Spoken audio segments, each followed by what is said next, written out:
Hanggat may oras po ang Pangulo, hindi po ito dapat kino-question. Ang pagbisita sa ating mga kasundaluhan, sa mga uniformed personnel ay nararapat lamang po bilang Commander-in-Chief. So wala po itong kinalaman kung merong mang issue ngayon, obligasyon po ng Pangulo na bisitahin sila.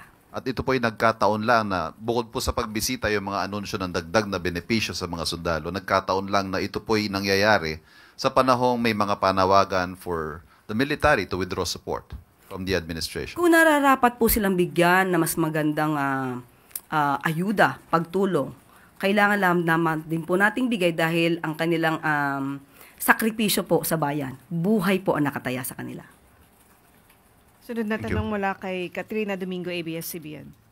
Ma'am, on a related topic, still on the military, the Kilusang Mayo Uno is criticizing the timing and the intention of the Marcos Jr. administration in increasing the base pay of all military and uniformed personnel. In their own words, they said na kakaibang timing nga naman itaas bigla ang sweldo ng mga pasistang tropa ng Estado kung kailangan nasusukol ka na sa galit ng taong bayan sa sindikatong korupsyon.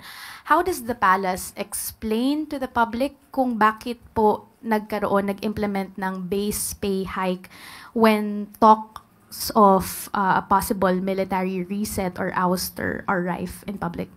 Ang pagkilala po sa mga kasundaluhan natin, hindi po ito nababatay kung ano po ang nangyayaring ingay ngayon. Mga political noise.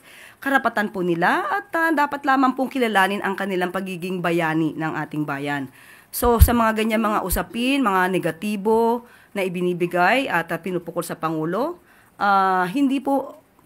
hindi po ito magpapatigil sa Pangulo para bigyan ng tulong ang ating mga kasundaluhan. Ma'am, the same group is also questioning bakit daw po mayroon ng daily subsistence increase for the military personnel. Merong increase sa base pay, pero yung mga ordinaryong manggagawa who underwent a process of a legislative wage hike, hindi pa rin daw po nag-grant yung hinihingi nilang 200 peso a regional wage increase. Hindi po yun sakop ng Pangulo. Sa Pangulo po, sa DOLE po, nakikita po natin, meron pong pagtaas ng mga sweldo sa mga regions at hindi po nila makakaila. Hindi po pinapahinto ng Pangulo ang pagtataas ng sweldo na within his power.